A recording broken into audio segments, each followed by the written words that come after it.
노아의 방주를 실제로 만든 분이 계십니다. 미국의 켄터키주의 그랜트 카운티에 계신 분이 노아 방주를 실제 크기로 만들어서 테마파크를 조성을 했습니다. 켄함이라는 분이신데 그분이 방주를 지으시면서 방주는 오는 세대에 다가올 미래에 하나님의 진리를 사람들에게 상기시켜주는 가장 중요한 존재라고 말했습니다. 그래서 방주가 실제 길이 155.4m, 높이가 15.54m, 폭이 25.9m, 거의 성경의 실제 크기로 방주를 제작했는데 비용이 한 $1,800만 정도 들었습니다. 노아의 방주에 대해서 예수님도 이렇게 말씀하셨어요. 마태복음 24장 37절에 39절까지 보시면 예수 그리스도의 재림을 노아의 방주로 주님이 비유해서 노아의 때와 같이 인자의 임함도 그러하리라. 홍수 전에 노아가 방주에 들어가던 날까지 사람들이 먹고 마시고 장가들고 시집가고 있으면서 여기서 먹고 마시고 장가가고 시집가는 게 잘못이라는 게 아닙니다. 사람들이 열심히 일상생활을 했는데 뭐가 잘못이에요? 홍수가 나서 그들을 다 멸하기까지 깨닫지 못하였으니 인자의 임함도 그러하리라. 깨닫지 못하는 게 노아의 때와 예수 그리스도의 재림의 가장 흡사한 현상이 뭐냐 하면 영적 무감각 상태, 영적 망각 상태인 거예요. 그 당시에 노아 시대에도 사람들은 정말 열심히 살았습니다. 먹고 마시고 시집가고 장가가고 자기의 주어진 일상생활에 충실했습니다. 근데 문제가 뭐예요? 홍수가 나서 멸할 때까지 깨닫지를 못한 겁니다. 오늘 우리도 열심히 삽니다. 먹고 마시고 장가가고 시집가고. 그런데 오늘 이 시대에 일어나고 있는 노아 홍수와 이 시대의 그리스도의 재림의 똑같은 현상이 뭐예요? 인자의 임함도 이와 같으니라. 사람들이 영적 무감각 상태에 있는 겁니다. 노아 홍수에 대해서 많은 비그리스도인들이 노아 홍수를 과학적으로 허구라고 주장하는 것들이 최근에 부쩍 많아졌어요. 그러니까 과학적인 관점에서 볼 때 노아 홍수는 이건 창조 과학에서 말하고 있는 사람들의 이론은 전부 허구요, 가짜라는 겁니다. 당연하죠. 여러분, 노아 홍수 사건은요, 과학적으로 보면 가짜입니다. 과학적으로 이해가 되면 하나님 하신 일이 아니에요. 과학적으로 설명할 수 없어야 하나님이 하시는 일이죠. 그러니까 그 사람들이 과학적으로 노아 홍수는 허구다, 맞습니다. 제대로 잘 설명을 한 겁니다. 근데 한 가지 그들이 모르고 있는 게 있는 거예요. 과학으로 설명할 수 없는 게 하나님의 일이라는 걸 모르는 겁니다. 오늘 우리도 노아 홍수의 하나님의 심판을 지켜보면서 우리도 영적 무감각 상태에 빠져 있지는 않은지 두려워해야 합니다. 그리고 그리스도의 재림을 사모하고 기다리는 종들이 되어야만 합니다. 7장 1절에서 9절까지 하나님이 노아에게 방주로 들어가라고 명령을 하셨어요. 7장 1절에 여호와께서 노아에게 이르시되 너와 내 온 집은 어디로 들어가라? 방주로 들어가라. 그들이 방주에 들어갈 자격을 어디서 얻었어요? 이 세대에서 내가 내 앞에 의로움을 내가 보았느니라. 하나님이 목격자가 되신 거예요. 뭐에 대해서? 노아와 그 온 집안의 의로움에 대해서. 7장 1절에서 5절까지는 하나님의 명령이 나오고 7장 6절에서 9절까지는 노아가 어떻게 순종했는가를 기록하고 있습니다. 창세기 6장 8절에서 9절까지 보시면 그 당시에 노아에 대해서 다시 이렇게 말했습니다. 6장 8절에 노아는 여호와께 은혜를 입었더라. 9절에 노아는 의인이요 당대의 완전한 자라. 그가 하나님과 동행하였더라. 하나님이 노아를 새로운 인류의 시작으로 선택하신 것은 노아가 하나님께 은혜를 입었고, 두 번째는 그가 하나님 앞에 의롭게 살았고, 세 번째는 그가 하나님과 동행하는 사람이었기 때문입니다. 그래서 인류의 멸망 뒤에 하나님이 노아와 세 아들을 통해서 새로운 인류의 시작을 삼으신 거였어요. 베드로후서 2장 5절에는 노아에 대해서 이렇게 말합니다. 옛 세상을 용서하지 아니하시고 오직 의를 전파하는 노아와 그 7 식구를 보존하시고 경건치 아니한 자들의 세상에 홍수를 내리셨다. 세 번역엔 이렇게 되어 있습니다. 그분은 또 옛 세계를 아까워하지 아니하시고, 그러니까 하나님이 창조하신 옛 세상을 하나님이 뭐라고 그러셨어요? 하나님 보실 때 좋았다고 그러셨습니다. 너무나 아름답고 하나님 마음에 들었습니다. 그러나 하나님이 이제 옛 세상을 아까워하지 아니하시고 경건하지 않은 자들의 세상을 어떻게 하셨어요? 홍수로 덮어버리셨습니다. 그때 그분께서는 정의를 부르짖던 사람 노아와 그의 가족 7사람만을 살려주셨습니다. 하나님이 7장 2절에 3절까지 노아의 가족과 함께 방주에 데리고 들어가 하나님이 데려다 주실 짐승들, 이제 새로운 유전자의 시작입니다. 새로운 제2의 창조의 시작을 일으킬 생물들에 대해서 하나님이 말씀을 하셨어요. 근데 6장하고 좀 다르죠. 6장 19절에서는 암수 한 쌍씩 데리고 들어가라 그랬는데 2절과 3절에서는 좀 더 구체적으로 설명을 합니다. 어떻게 설명해요? 2절에 모든 정결한 짐승은 암수 7씩, 그 다음에 부정한 것은 암수 2씩, 그리고 3절에 공중의 새도 암수 7씩, 그리고 데려와서 그 온 씨를 온 지면에 뭐하게 해라? 유전하게 하라. 처음 시작이 되게 하는 거예요. 그래서 하나님이 정결한 짐승과 부정한 짐승을 구별해서 데리고 들어가셨습니다. 그리고 하나님은 정결한 짐승뿐 아니라 부정한 짐승도 하나님께서 노아 방주로 함께 보존하신 하나님이셨습니다. 노아가 이 모든 걸 다 구별해야 되나요? 노아가 도대체 뭐가 정결하고 뭐가 부정한 건지 아주 율법이 없었기 때문에 정결하고 부정한 걸 구분할 수가 없잖아요.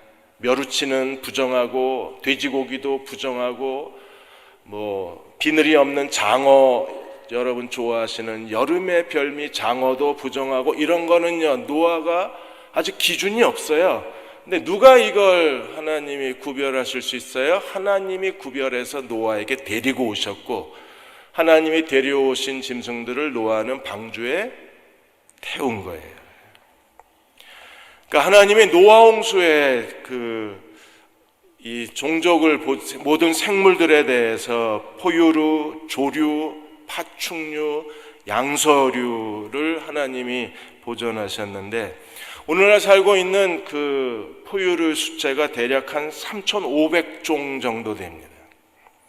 그리고 조류는 약 8,600종 정도 돼요. 그리고 파충류와 양서류가 한 5,500종 정도가 됩니다. 이 총 동물을 7쌍씩 2쌍씩 이렇게 모으면 각 쌍이 35,200쌍 정도 되거든요. 그러면 이 많은 짐승들이 포유류, 양서류, 파충류, 조류가 들어가는데, 이 많은 짐승이 들어갔을 때 노아 방주의 크기가 이걸 감당할 수 있을까? 수요일 날 제가 뭐라 그랬습니까? 다 집어넣어도 3분의 1밖에 안 돼요. 3분의 2가 남는 거예요. 그러니까 1년 1개월이 넘는 동안에 이 사람과 짐승이 노아 방주에 있어야 됐는데, 하나님께서 아주 넉넉한 공간에서 좀 불편하긴 하지만 그러나 자유롭게 살 수 있는 충분한 공간을 노아 홍수에 만드신 겁니다. 우드 모렛 박사가 노아 홍수라는 그의 책에서 그 당시의 고대 사회에서 하나님이 방주에 보존하신 생물들에 대해서 포유류가 약 7,428마리, 조류가 4,602마리, 그 다음에 파충류가 3,224마리, 그래서 총 15,754종의 쌍들이 노아 홍수에 있었을 것으로 추정을 합니다. 하나님은 넉넉한 공간을 마련하셔서 노아와 그 가족이 방주에 들어가고, 그리고 포유류, 양서류, 파충류, 조류가 다 하나님이 특별히 선택한 건강한 DNA를 가진 새로운 유전을 시작할 가장 건강한 생물들을 노아 방주로 보내셔서 들어가게 하신 거예요. 4절에 보시면 이제 노아 홍수의 심판에 대한 하나님의 일정이 나옵니다. 4절에 지금부터 7일 뒤에 하나님이 어떻게 하세요? 40주야를 땅에 비를 내려 내가 지은 모든 생물을 지면에서 쓸어버리래. 23절에도 지면에서 쓸어버리래. 쓸어버린다는 게 무슨 뜻이라 그랬어요? 하나님 물로써 세상의 모든 더러움을 다 깨끗하게 하시는 겁니다. 지금 우리가 사는 세상도 죄악이 점점점 쌓여져 가고 창고에 물건을 가득 쌓듯이 이 사회에 죄악이 가득 쌓여져 가고 교회 안에 불경건함도 쌓여져 가고 개인의 타락과 위선과 교만도 쌓여져 가고, 그러니까 우리 사회에서 일어나고 있는 일들이 우리를 참혹하게 만들잖아요. 밧줄 타고 일하는 분 그 음악 소리 시끄럽다고 옥상에 올라가서 밧줄을 끊어버려서, 그래서 그 사람 한 사람이 죽은 게 아니라 아내와 5명의 자녀들까지 고통을 안겨주는 게 이게 우리 사회잖아요. 이게 자꾸 쌓여져 가는 겁니다. 아이 시끄럽다고 30대 아버지가 애를 내던지질 않나 마당에다가. 자꾸 이게 쌓여져 가는 거예요. 교회 안에도 나이가 됐으면 은퇴를 해야 되는데 내 목회는 은퇴가 없다 이러시고 목사님들이 안 나가세요. 자꾸 교회 안에 죄도 쌓여져 갑니다. 하나님이 7일 뒤에 세상을 심판하시는데 어떻게 해요? 40주야를 비를 쏟아서 쓸어버리시겠다. 40은요 하나님의 심판의 숫자요, 40은 새로운 시작의 숫자입니다. 그래서 모세의 생애는 정확하게 40년 3등분을 했습니다. 모세가 시내산에서 율법과 하나님의 성막의 설계도를 받을 때 40일 금식을 했습니다. 이스라엘 백성의 1세대가 전부 광야에서 죽는 데 걸린 시간이 40년이었습니다. 예수께서 광야에서 금식하신 시간도 40일이셨습니다. 40은 하나님의 심판의 숫자요, 40은 새로운 출발의 시자입니다. 노아는 어떻게 했나요? 7장 5절에 노아는 여호와께서 자기의 명하신 대로 다 준행하였더라. 지금 이 시대에도 노아처럼 하나님 명하신 대로 다 준행하는 사람들이 필요합니다. 7장 6절에 노아가 땅에 있을 때의 나이가 몇이었어요? 600세였었습니다. 그리고 노아는요, 7절에 노아는 아들과 아내와 며느리와 함께 하나님 방주로 들어가라고 명령하셔서 방주에 들어갔습니다. 그리고 8절에 하나님이 정결한 짐승, 부정한 짐승들을 다 하나님께서 노아에게로 데려오셨습니다. 그래서 9절에 노아는 하나님 명하신 대로 암씩 둘씩 노아에게 나와 방주로 같이 들어갔어요. 그러니까 노아는 철저하게 하나님 명하신 대로 순종했습니다. 자, 10절에서 24절까지는 이제 노아의 하나님의 홍수의 심판이 어떻게 전개되어져 갔는가를 우리들에게 아주 생생하게 기록해 주고 있습니다. 먼저 노아 홍수에 대해서 10절에서 16절까지 노아 홍수에 대해서 하나님이 설명을 하셨는데, 홍수가 어떻게 일어나고 그리고 노아와 가족이 어떻게 방주에 들어갔는가를 설명합니다. 먼저 10절에 보시면 7일 후에 홍수가 땅에 덮이니, 11절 언제 하나님의 홍수가 시작이 됐어요? 성경에서 최초로 정확한 날짜가 기록된 게 이 날입니다. 노아가 600세 되던 해의 둘째 달 2월 그달 11의 날 2월 17일 날 홍수가 시작이 됐어요. 홍수가 어떻게 시작됐나요? 그날에 큰 기쁨의 샘들이 터지고 하늘의 창문들이 열려 40주야를 비가 땅에 쏟아졌더라. 위아래에서 터졌어요. 제일 먼저 큰 기쁨의 샘들이 밑에서 터졌습니다. 그리고 하늘에서는 하늘의 창문이 열려서 비가 쏟아져서 40주야의 온 지면이 살아있는, 코로 숨쉬는 것들은 다 죽은 거예요. 이 일이 정말 가능할까? 하나님이 최근에 지구 중심부 안에 거대한 물이 고여 있다는 사실을 과학적으로 밝혀내셨습니다. 여러분, 지구를 멀리서 보면 지구는요, 푸른 물의 행성입니다. 지구 표면의 70%가 뭐예요? 물이에요. 바다. 사람 육체의 70%가 물입니다. 지구도 표면의 70%가 물입니다. 근데 과학자들이 오랫동안 고민했던 게 뭐냐면 70%가 지구 표면이 이 바다로 구성되어 있는데 이 바다가 그 오랜 세월이 지나도 여전히 70%를 유지하고 있는 이 원인이 뭐냐, 이걸 밝혀내지 못한 거예요. 그런데 미국에만 해도 지금 지진계가 미국 북아메리카 땅에 2,000개 이상 지진 관측계가 꽂혀 있습니다. 이 지진 관측계를 통해서 최근에 밝혀진 사실이 뭐냐면 지구 땅속 깊숙한 곳에 거대한 지하 바다, 물덩어리가 지구 안에 있는 거예요. 그걸 밝혀낸 게 브렌트 슈만트 박사가 이걸 밝혀냈습니다. 뉴멕시코 대학의 지진학자인데 이분이 지구 내부에 물이 얼마만큼 들어있느냐 하면 지구 표면의 바다의 해양의 3배 이상 되는 물이 지구 안에 있는 거예요. 3배. 사람이요, 지금 명왕성까지 행성을 보내서 사진을 찍어오는 시대입니다. 우리가 우주에서. 그런데 하늘은 명왕성까지 가서 명왕성의 사진을 찍어오는데 우리가 살고 있는 지구 내부는 아직 모르고 있는 거예요. 지구의 깊이가 중심부까지 대략 어느 정도 길이가 됩니까? 지구가 중심부까지 대략 한 6,300km가 됩니다. 지구 표면이, 지각 운동을 하는 표면이 한 30km 정도가 돼요. 이걸 지표라고 그럽니다. 지표에는 40개의 그 거대한 그 지각이 움직여가고 있는 거예요. 그러니까 지구 표면엔 40개의 퍼즐 조각이 맞춰져 있는 거예요. 이게 지표가 움직이면서 지진이 일어나는 겁니다.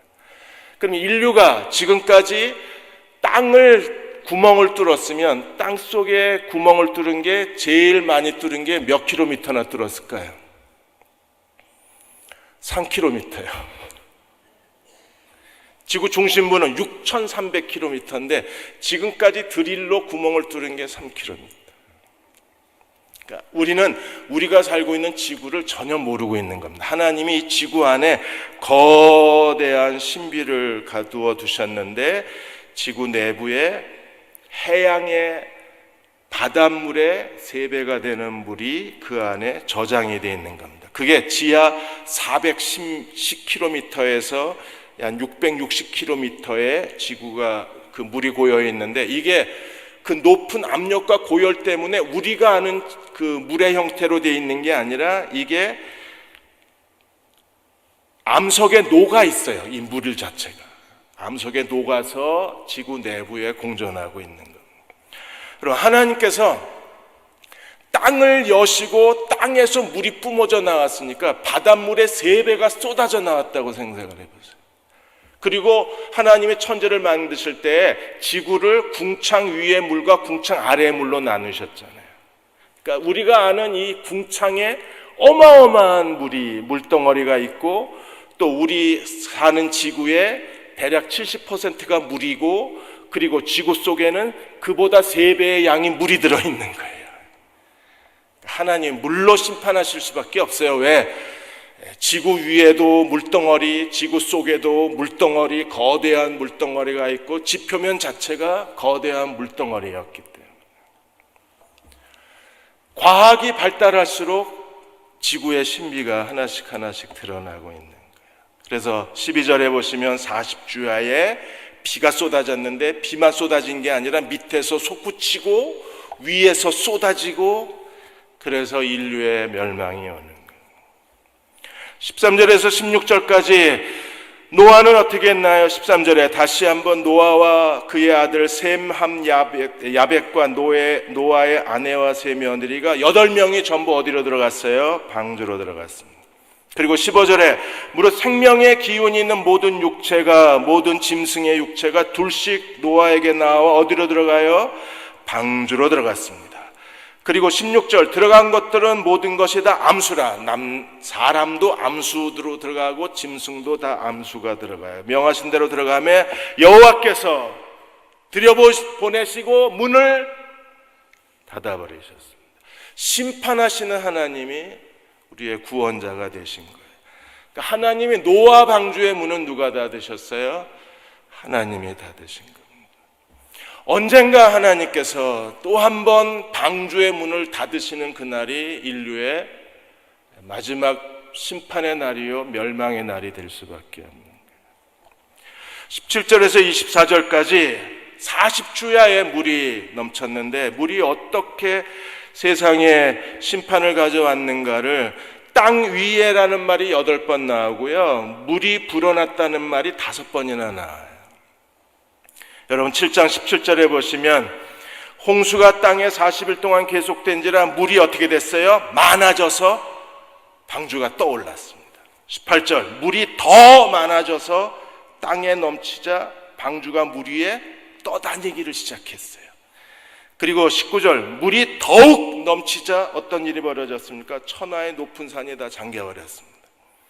그리고 20절 물이 더 불어서 10여 규빗이나 오르자 어떻게 됐습니까? 산들이 다 잠겨버렸습니다.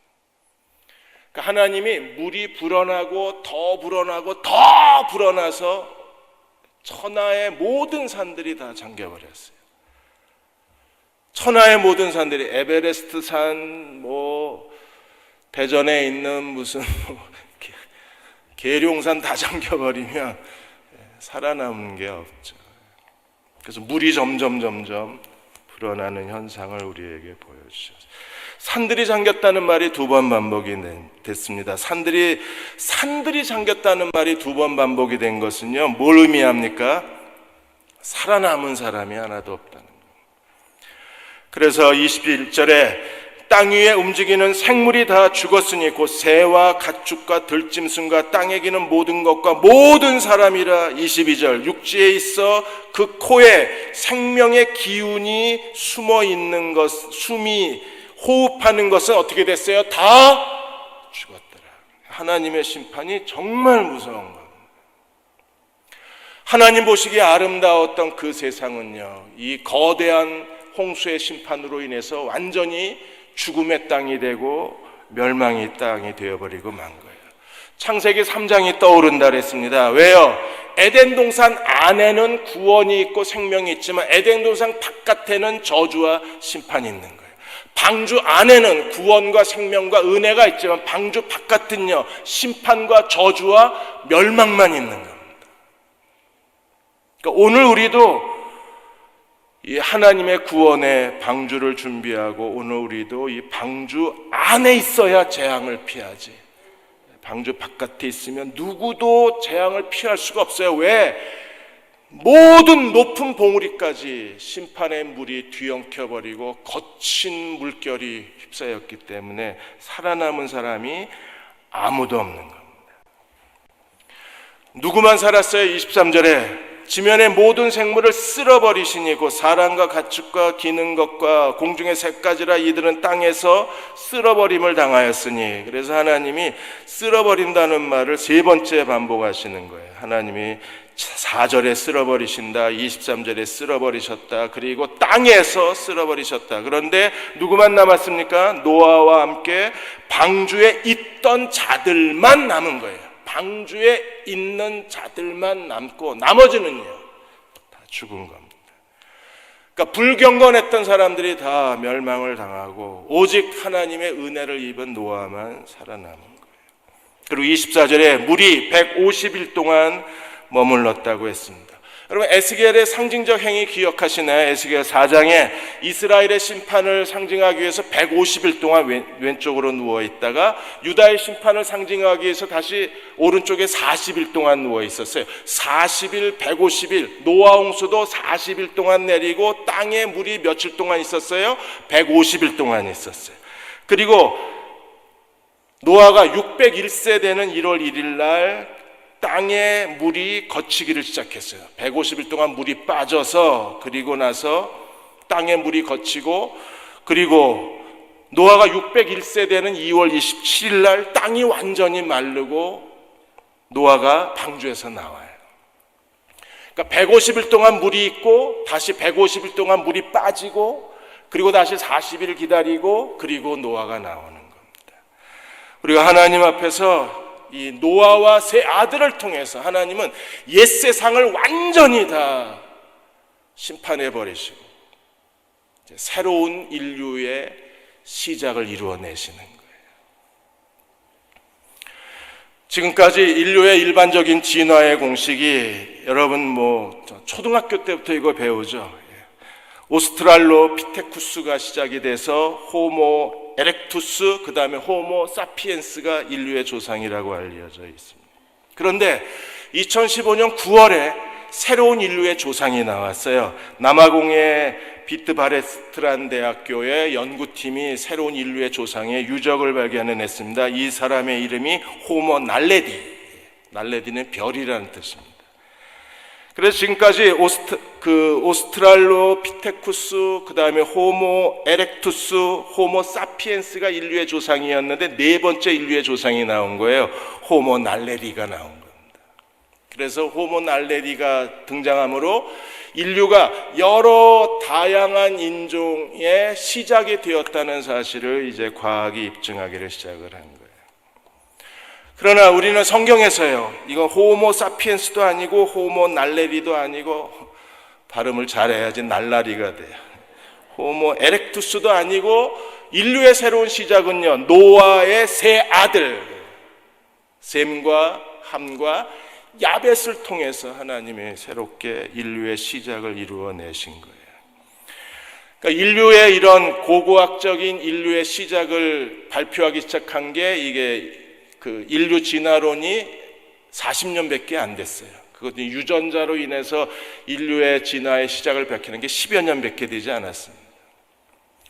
과학은 지금까지도 인류의 시작의 신비를 밝히려고 온 힘을 다 기울입니다. 그런데 성경에 이미 있잖아요. 하나님은 노아의 세 아들을 통해서 새로운 유전을 시작하시고 새로운 인류를 시작하신 거예요. 우리도 이 시대에 노아처럼 살아야 됩니다. 왜냐하면 마태복음 24장에 노아의 홍수에 대해서 설명하면서 뭐라 그랬습니까? 두 사람이 밭에 있다가 하나는 데려가고 하나는 남는다 그랬어요. 두 사람이 또 맷돌질을 하다가 하나는 데려가고 하나는 남는다 그랬어요. 노아는 어떤 사람이었습니까? 7장 1절에 하나님이 노아의 의로움을 발견했다 그랬는데, 노아가 행위로 의롭다는 그런 뜻이 아니라 하나님이 노아를 새로운 인류의 시작을 이루기에 적합한 사람으로 하나님이 인정하셨다는 거예요. 노아의 세 아들을 보시고 이 사람이면 하나님이 새로운 인류의 미래를 열고 새로운 인류의 보존자가 되기에 적합한 사람이라고 하나님이 인정하신 사람이 노아의 세 아들입니다. 노아는 하나님이 인정하시기에 합당한 사람이었어요. 왜요? 노아는 정말 하나님 명하신 대로 순종한 사람이었습니다.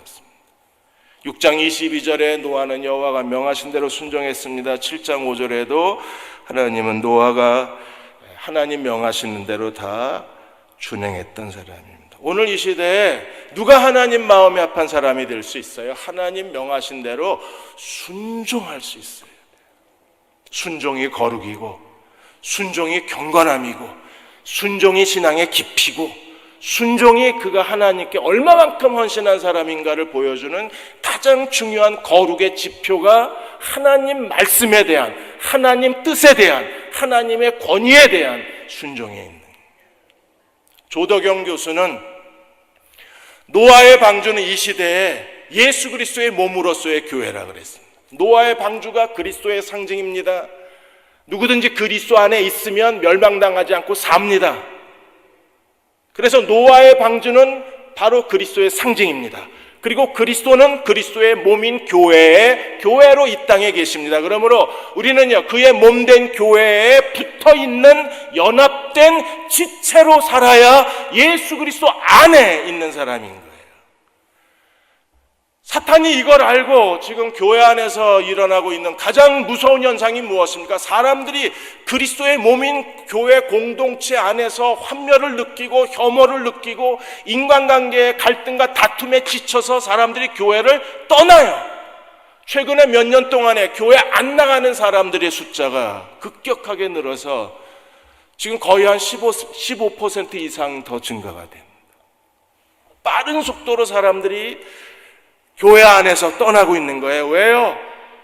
너무 힘든 겁니다. 그 안에 인간관계가 너무 힘들고 그 안에 갈등이 너무 힘든 거예요. 그래서 자신들의 신앙을 버려서 교회를 떠나는 게 아니라 신앙을 지키려고 교회를 떠나는 거예요. 이래서 무서운 거예요. 우리는요, 어떻게 하든지 교회가 구원의 방주의 역할을 다하도록 우리 안에 하나님의 생명이 살아있어야 하고 우리가 함께 하나님 앞에 노아처럼 하나님의 은혜를 입어야 하고 하나님 앞에 순종하는 백성으로 살면 더 많은 사람들이 방주 안에 들어와 구원을 받지만 우리가 불순종하고 하나님의 말씀을 무시하고 하나님 앞에 엎드리지 않는다면 사람들은 방주에 올라타는 게 아니라 방주에서 뛰어내릴지도 몰라요. 차라리 물에 빠져 죽는 게 낫겠다. 그건 정말 두려운 일이잖아요. 마태복음 7장 16절 17절에 예수님이 뭐라 그러셨습니까? 열매로 그들을 알지니 가시나무에서 포도를 엉겅퀴에서 무화과를 따겠느냐. 좋은 나무 뭐다? 어떤 열매를 맺어요?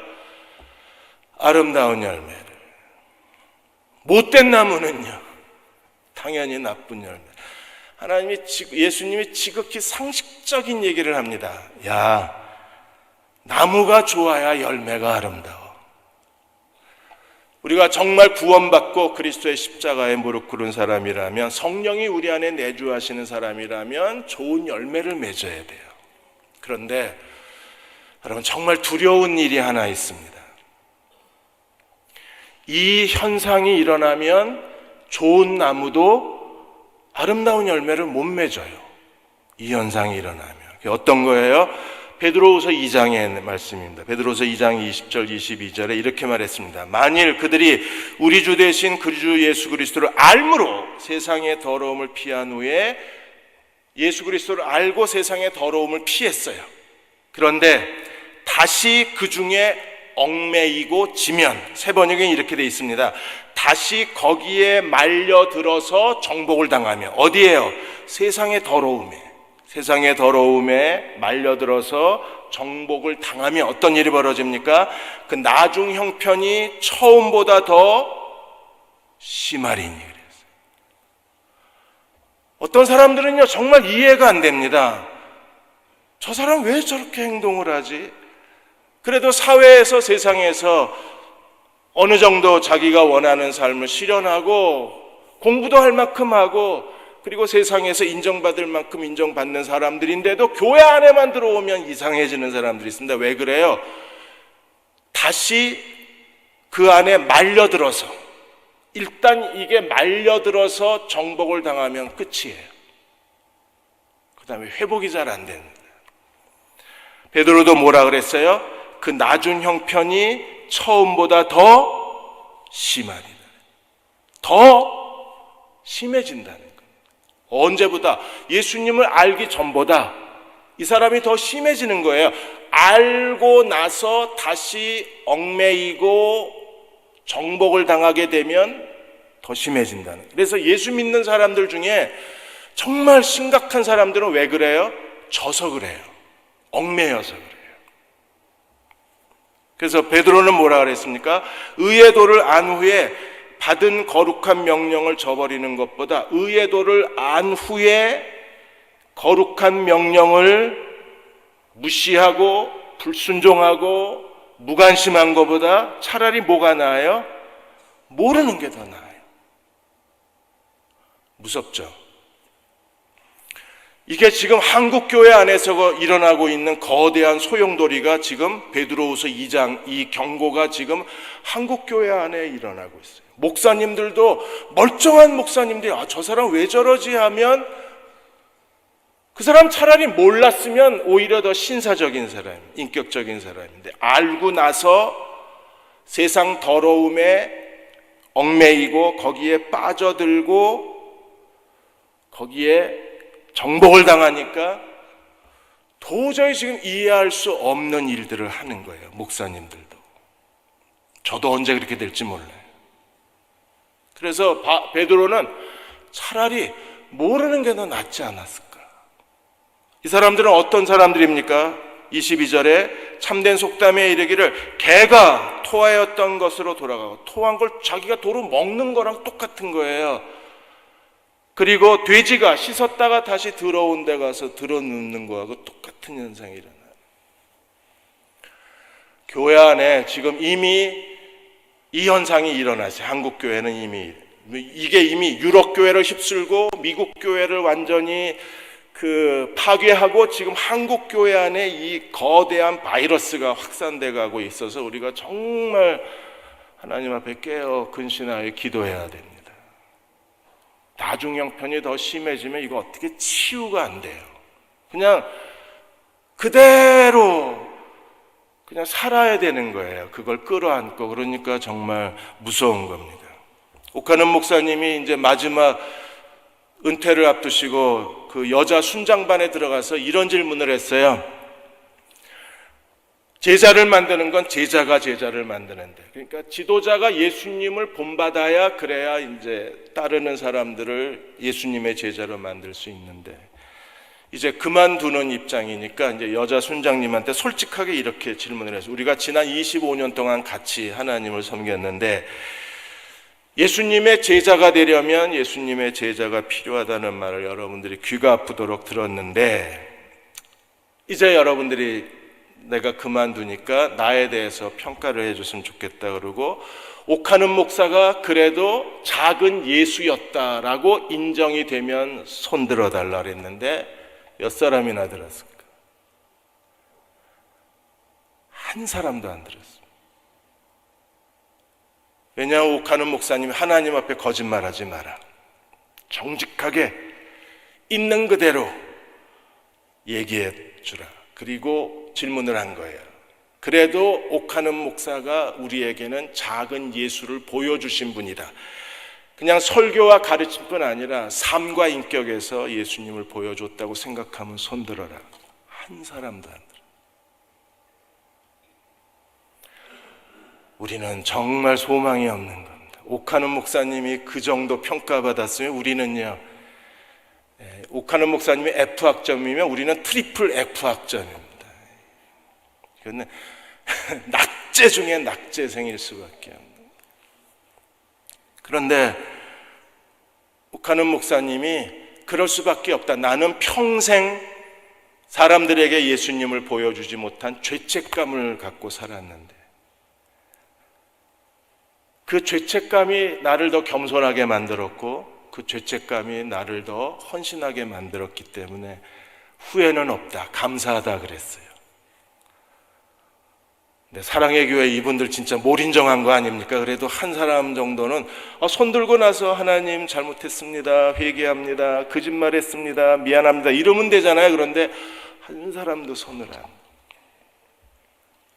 그러니까 우리도 하나님 앞에서 정말 깨어 근신하고 정신 차리고 살아야 될 이유가 여기에 있어요. 여러분, 노아처럼 삽시다. 하나님 앞에 순종하는 사람으로 삽시다. 하나님이 노아를 보시고 새로운 목적을 가지신 것처럼 우리를 보시고 하나님이 새로운 목적을 가지셔야 돼. 야, 저 사람이면 내가 새로운 일을 시작할 수 있겠다. 그런 사람이 돼야 돼요. 그러한 저와 여러분이 되시기를 주의 이름으로 축원합니다. 기도하